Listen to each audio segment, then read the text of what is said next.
पे खत्म हुआ था। हमने देखा कि एक्सपेरिमेंट जब कोई भी परफॉर्म करना है तो उस एक्सपेरिमेंट में कैसे आपने डिजाइन करना है। एक्सपेरिमेंट में कुछ डिपेंडेंट वेरिएबल होते हैं, कुछ इंडिपेंडेंट वेरिएबल होते हैं। कौन सी बाकी हमने देखना है एक इंडिपेंडेंट वेरिएबल का इफेक्ट डिपेंडेंट वेरिएबल पे। इस काज और इफेक्ट रिलेशनशिप में हमने देखना है कि इंडिपेंडेंट वेरिएबल की वजह से क्या चीजें चेंज हो रही हैं, क्या इफेक्ट क्या चेंज हो रहा है। अगर ये हम उस केस में फाइंड आउट कर सकते हैं जब हम बाकी सारी चीजों को सेम रखें, कोई भी दूसरे फैक्टर्स इफेक्ट ना कर रहे हों, तो देन फाइंड आउट किया जा सकता है। उसी की कंटिन्यूटी में ये है, हमने देखना है कि एक एक्सपेरिमेंट जो होता है उसकी इंटरनल वैलिडिटी क्या होती है, एक्सटर्नल वैलिडिटी क्या होती है और रिलायबिलिटी का क्या मीन होता है एक एक्सपेरिमेंट में। इम्पोर्टेंट कॉन्सेप्ट है आपको आगे भी अगर आप एमएस करते हैं या आपके जो भी रिसर्च होगी, जो अभी फाइनल ईयर प्रोजेक्ट होगा, इस सारी जगहों में आपको ये यूज होगा। इम्पोर्टेंट कॉन्सेप्ट है ये। आज ये सारा लेक्चर ही इम्पोर्टेंट था, इसको अच्छे से समझते हैं। इंटरनल वैलिडिटी का क्या मतलब है? Are the observed result actually caused by the changes in the independent variable? जो रिजल्ट्स आए हैं, जो कि आपने एक्सपेरिमेंट किया था, आपने एक हाइपोथेसिस डिजाइन किया हुआ है। फॉर एग्जांपल मैं कहती हूँ,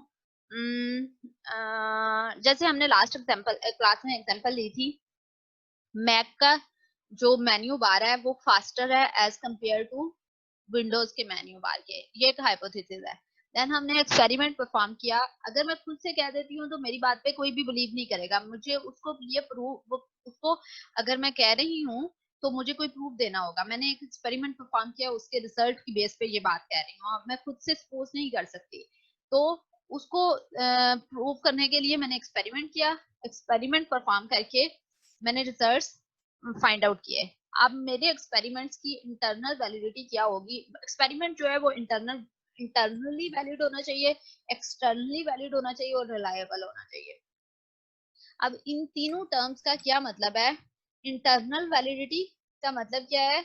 are the observed result actually caused by the changes in the independent variable. जो के रिजल्ट्स आए हैं, जैसे फॉर एग्जांपल मैंने कहा हाइपोथेसिस था मैक मेन्यू बार फास्टर है। मेरे रिजल्ट्स आए हैं, ठीक है, ये ट्रू बात है कि मैक का मेन्यू बार जो है फास्टर है। क्या जो रिजल्ट्स आए हैं, ये रिजल्ट्स आए हैं कि हाइपोथेसिस ट्रू हो गया, mean Mac menu bar faster है। क्या ये जो रिजल्ट्स आए हैं actually caused by the changes in independent variable? क्या ये एक्चुअली में इंडिपेंडेंट वेरिएबल की चेंज की वजह से थे? इंडिपेंडेंट वेरिएबल कौन से थे? जो कि हम चेंज कर रहे थे, जिनकी वजह से हम इफेक्ट देख रहे थे।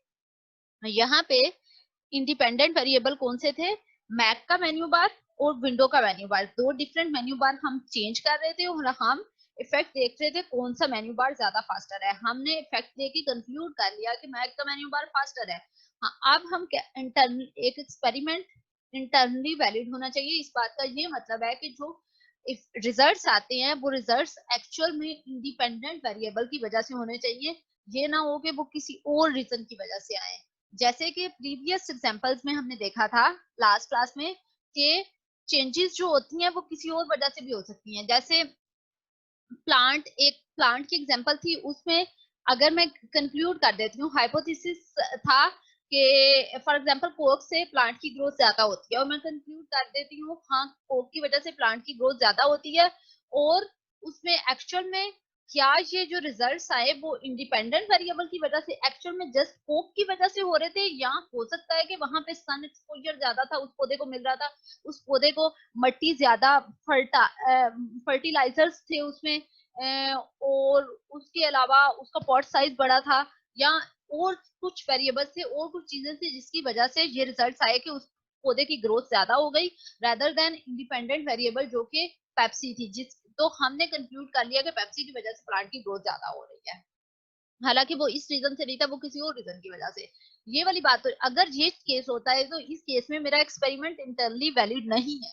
मैं एक बात, एक रिसर्च, एक प्रूफ दे रही हूँ, मैं एक बात अगर कर रही हूँ कि ये इंटरनली ये चीज एग्जिस्ट करती है, तो मुझे एक वैलिड एक्सपेरिमेंट होना चाहिए, एक वैलिड एक्सपेरिमेंट की बेस पे।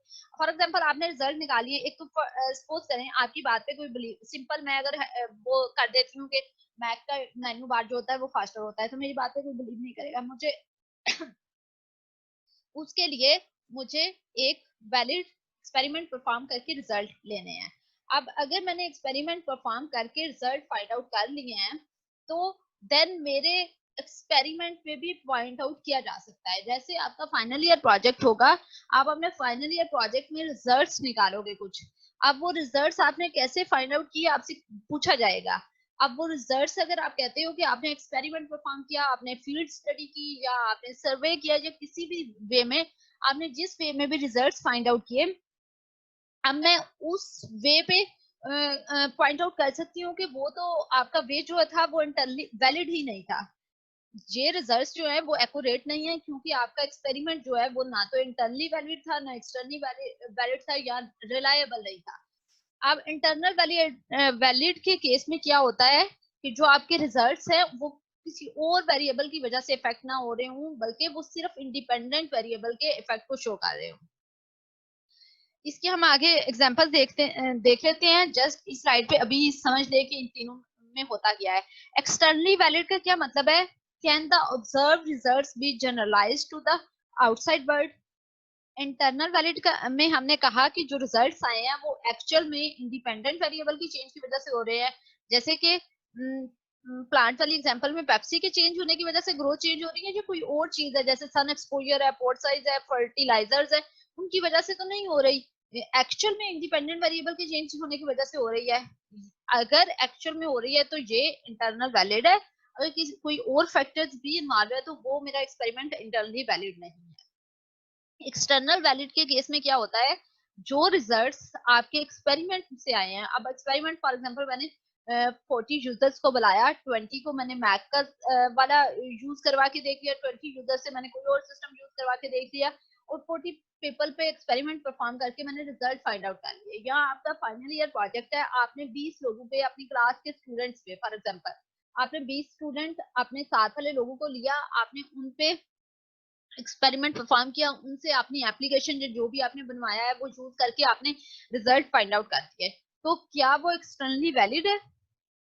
उस केस में मैं पॉइंट आउट कर सकती हूँ कि आपके जो रिजल्ट्स हैं वो एक्सटर्नली वैलिड नहीं है, क्योंकि आपने जो यूजर का सैंपल लिया है वो सैंपल रॉन्ग है। आपने सिर्फ उन रिजल्ट्स को मैं जनरलाइज नहीं कर सकती। मैं वो बात, जैसे आपकी क्लास के अगर कोई भी एक्सपेरिमेंट परफॉर्म होता है, आप अपना फाइनल ईयर प्रोजेक्ट अपने साथ वाले कुछ लोगों से एक्सपेरिमेंट परफॉर्म करके उसके रिजल्ट ले लेते हो, तो हो सकता है कि वो सेम कैटेगरी से बिलोंग करने वाले लोग थे, सेम पॉपुलेशन थी आउटसाइड दी वर्ल्ड। अगर आप पूरी, क्या मैं वो बात जो इन चंद लोगों ने कही है वो जनरलाइज करके कह सकती हूँ कि पूरी वर्ल्ड का ये व्यू पॉइंट होगा? या ये एक एप्लीकेशन अब वो सेम एज के ग्रुप के, सेम यूनिवर्सिटी से बिलोंग करने वाले सेम स्टूडेंट थे, उनका माइंड सेट सेम था, क्या आपने यूजर इसको जनरलाइज नहीं किया जा सकता। आपने जो यूजर ग्रुप लेना होता है वो डिफरेंट कम्युनिटीज में से लेना होता है, ताकि आप अपने रिजल्ट्स को जनरलाइज कर, मैक्सिमम हद तक जनरलाइज कर सके। एक्सटर्नली वैलिड का मतलब ये है कि जो आपके रिजल्ट्स आए हैं वो जनरलाइज किए जा सकते हैं आउटसाइड दी वर्ल्ड। ये डिपेंड करता है आपका यूजर के सैंपल पे, जो आपने यूजर का सैंपल लिया है। रिलायबिलिटी का क्या मतलब होता है? Will repeating the experiment yield the similar results? अब मोस्ट ये आपके केस में होता है, आपका फाइनल ईयर प्रोजेक्ट है, आपने कुछ रिजल्ट्स जनरेट किए हैं, आपकी आउटपुट आई है। अब जब आपका रन होने लगता है सिस्टम, जब आपकी प्रेजेंटेशंस होती हैं, आपके डिफेंस के टाइम पे आपका सिस्टम आपका चलता ही नहीं है। आप कहते हो इस टाइम पे वो रिजल्ट नहीं आ रहा, या तो आपका सिस्टम चालू नहीं हो रहा होता है, या आपका रिजल्ट नहीं प्रूव हो रहा होता है, जो उस टाइम पे रिजल्ट आए थे अभी नहीं आ रहे, तो वो आपका एक्सपेरिमेंट रिलायबल नहीं होता। Will repeating the experiment yield the similar results? क्या इस एक्सपेरिमेंट को जो आपने, फॉर एग्जांपल आपने कहा है मेरी ऐप की एक्यूरेसी जो है वो 98% है, तो क्या इस एक्सपेरिमेंट को आपने एक एक्सपेरिमेंट परफॉर्म करके आपने उसकी बेस पे ये स्टैटिस्टिक फाइंड आउट किए हैं, क्या उस एक्सपेरिमेंट को रिपीट किया जाए तो सेम रिजल्ट्स आएंगे? अगर उस एक्सपेरिमेंट को रिपीट करने से सेम रिजल्ट नहीं आते तो आपका जो एक्सपेरिमेंट है वो रिलायबल नहीं है।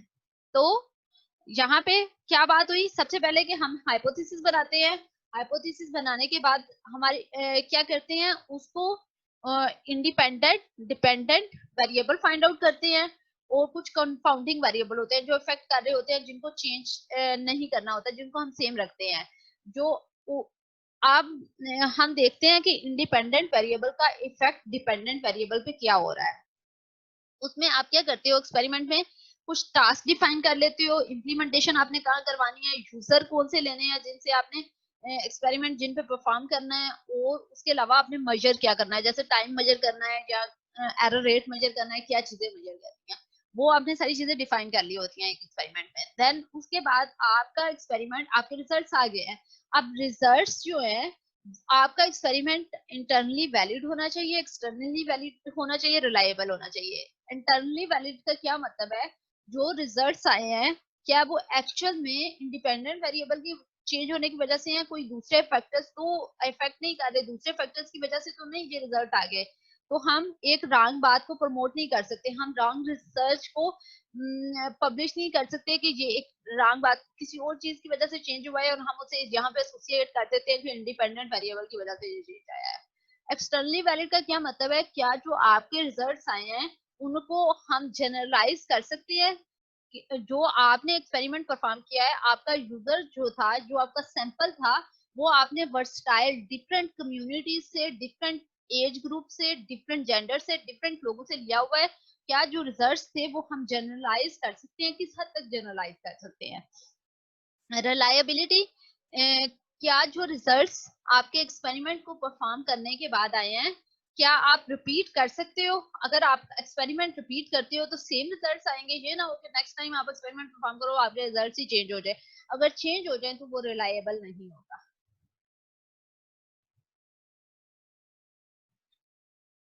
वन बाय वन हम इन तीनों को देखते हैं। इंटरनल वैलिडिटी क्या होती है, हम एग्जांपल से देखते हैं।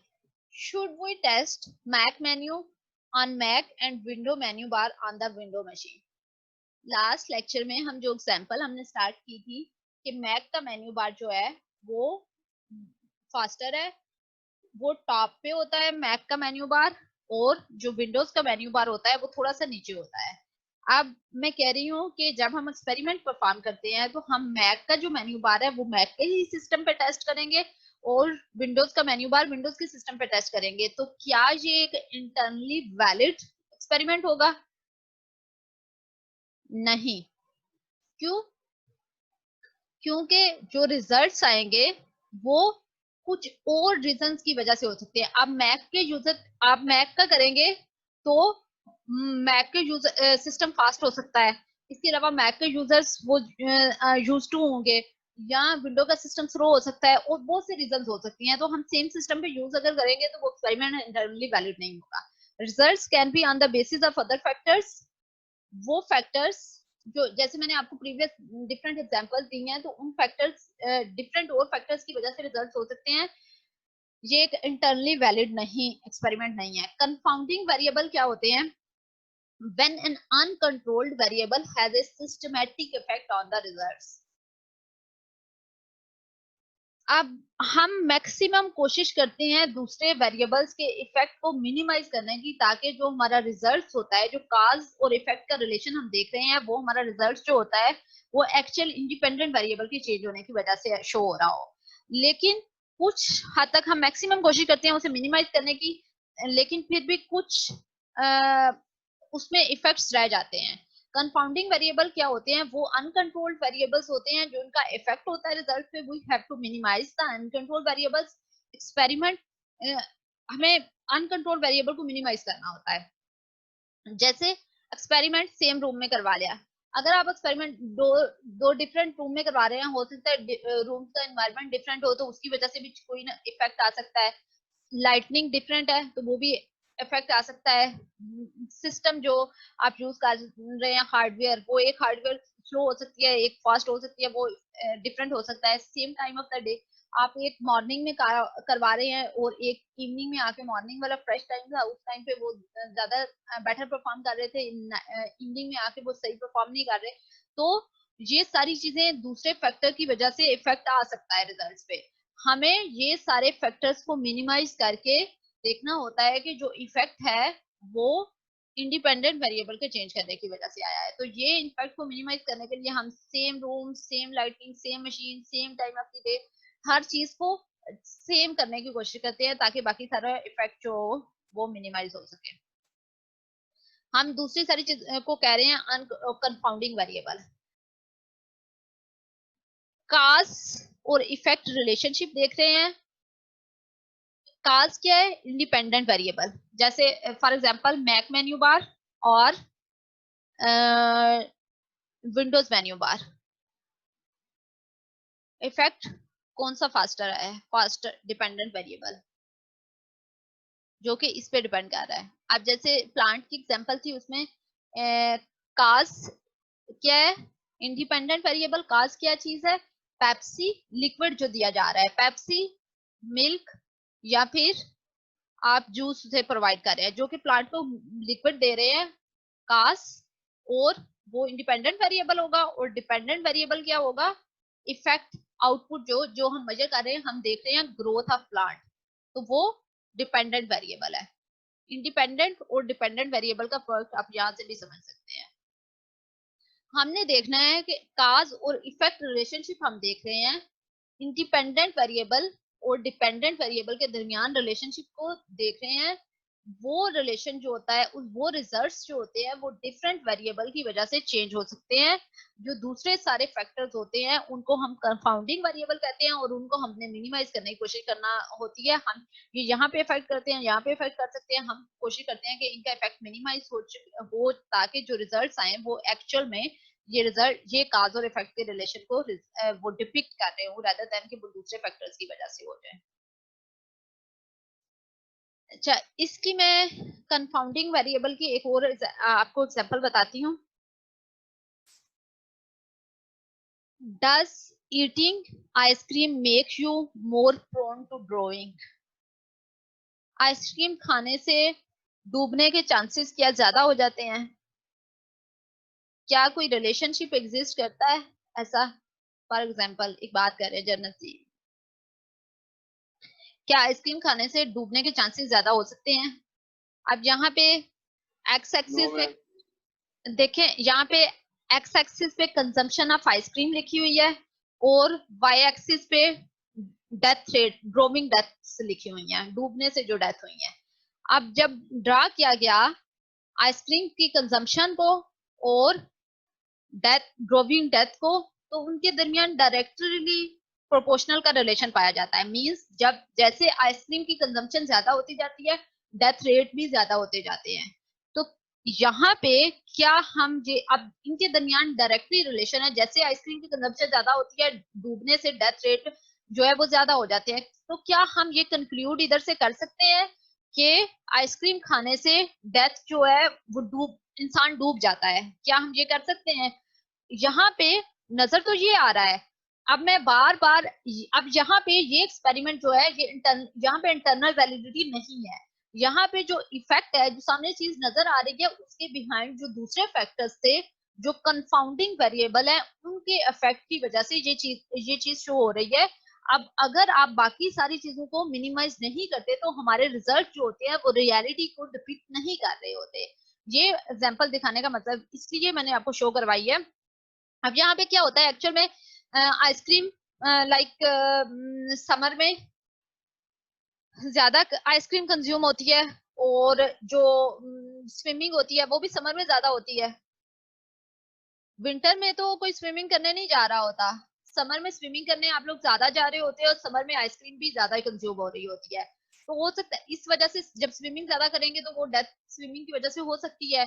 कुछ डेथ हो गई, बच्चे किस जगह पे डूब गए हैं, वो न्यूज आ रही होती है कि कुछ बच्चे वहां पे डूब गए हैं स्विमिंग करते हुए। और जो आइसक्रीम की कंजम्पशन होती है वो भी समर में ज्यादा होती है। तो इसको अब किसी और रीजन की वजह से ये रिलेशन शो हो रहा है, लेकिन हम इसको डिपीट ऐसे नहीं कर सकते कि ये कंजम्पशन ऑफ आइसक्रीम की वजह से इंसान डूब जाता है। अगर हम इस चीज को नहीं समझेंगे कंफाउंडिंग वेरिएबल को, अब यहाँ पे दूसरे फैक्टर इन्वॉल्व थे, हमने काज और इफेक्ट का रिलेशन देखना है और हमने फाइंड आउट करना है कि रियलिटी में क्या एग्जिस्ट करता है। वो रिजल्ट्स जो आएंगे वो हो सकता है कि वो इस वेरिएबल की वजह से ना हो बल्कि और डिफरेंट फैक्टर्स की वजह से हो। अब हमने इन और फैक्टर्स को मिनिमाइज करके एक्चुअल में इन दोनों के दरमियान जो रिलेशनशिप एग्जिस्ट करता है वो फाइंड आउट करना होता है।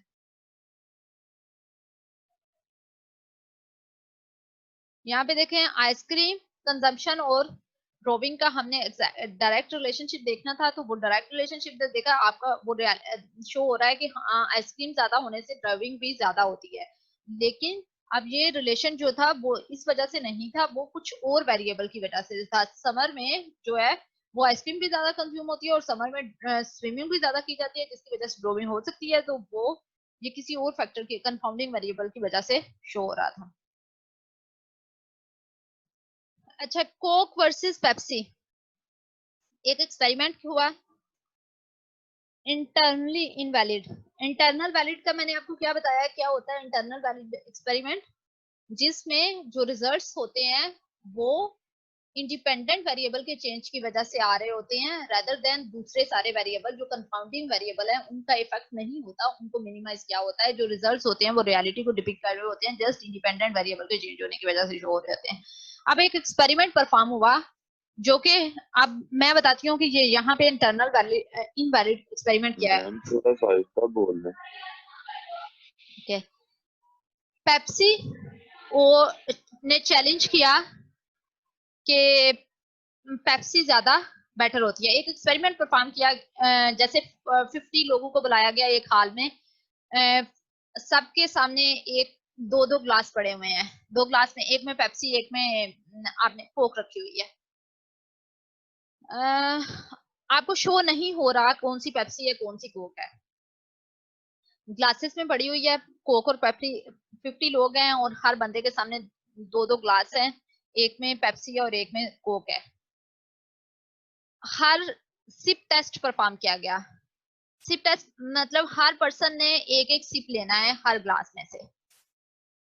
आपने दोनों ग्लास में से एक सिप लिया, एक सिप आपने पेप्सी में से लिया, एक सिप कोक में से लिया।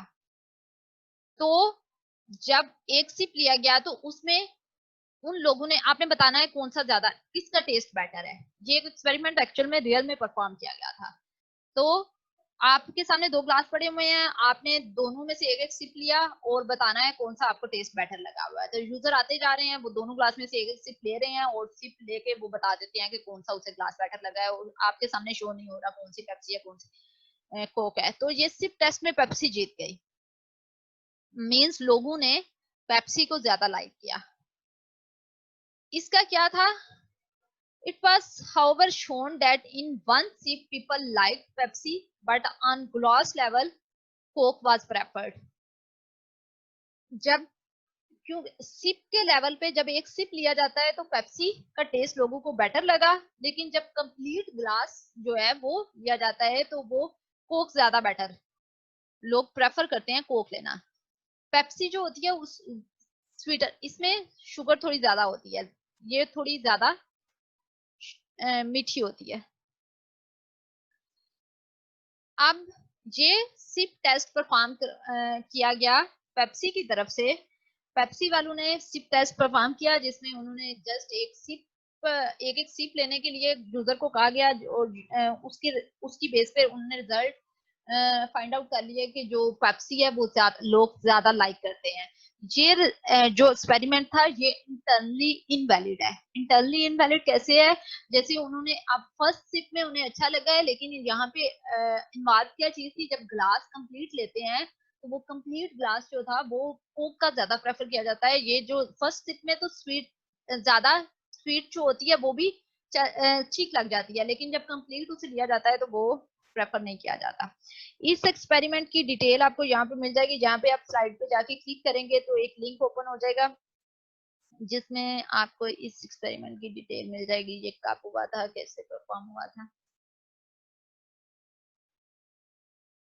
एक्सटर्नल वैलिडिटी, इंटरनल वैलिडिटी की मैंने आपको एग्जांपल दे दी, इंटरनली वैलिड क्या होता है या इंटरनली इनवैलिड क्या होता है। एक्सटर्नल वैलिडिटी क्या है? How much your results will reflect the reality outside the lab. अब लैब में आपने एक एक्सपेरिमेंट परफॉर्म किया है, लैब से बाहर आपके रिजल्ट्स जो आपने यूजर्स पे कर लिया, जैसे आपने अपना फाइनल ईयर प्रोजेक्ट को अपने साथ वाले 5 लोगों पे परफॉर्म करवा लिया और 5 लोगों के रिजल्ट्स की बेस पे आपने कह दिया कि मेरा तो रिजल्ट बहुत अच्छे आए हैं। क्या वो एक्सटर्नली वैलिड है रिजल्ट्स? क्या उन्हें जनरलाइज कर सकते हैं? क्या हम कह सकते हैं उन रिजल्ट्स की बेस पे कि पूरी वर्ल्ड में बाकी सब लोगों से अगर परफॉर्म करवाए जाए तो यही रिजल्ट्स आएंगे? If your experiment has any one of the following, then it would no longer be externally valid. अगर इसमें से कोई भी एग्जिस्ट करेगा तो वो externally valid नहीं होगा। Your test users are all young. For example, आपने सारे यंग यूजर्स ले लिए, सारे इंटेलिजेंट लोग ले लिए, सारे ओल्ड पीपल ले लिए, सारे एक्सपर्ट यूजर ले लिए। अगर आपका सैंपल जो होता है डिफरेंट वर्सटाइल सैंपल नहीं लिया आपने, जैसे आपने मैंने आपसे कहा कि आपने सारे अपनी क्लास के साथ वाले लोगों को ले लिया, वो सेम लेवल के लोग थे, सेम एज ग्रुप के, सेम क्लास में पढ़ते हैं, सेम मेंटेलिटी के, सारी चीजें आपने सेम लोगों उन पे टेस्ट कर परफॉर्म करवा के देख लिया, तो आपका एक्सपेरिमेंट जो है वो एक्सटर्नल वैलिड नहीं है। हम आउटसाइड द वर्ल्ड उसे नहीं सेम रिजल्ट परफॉर्म करवा सकते।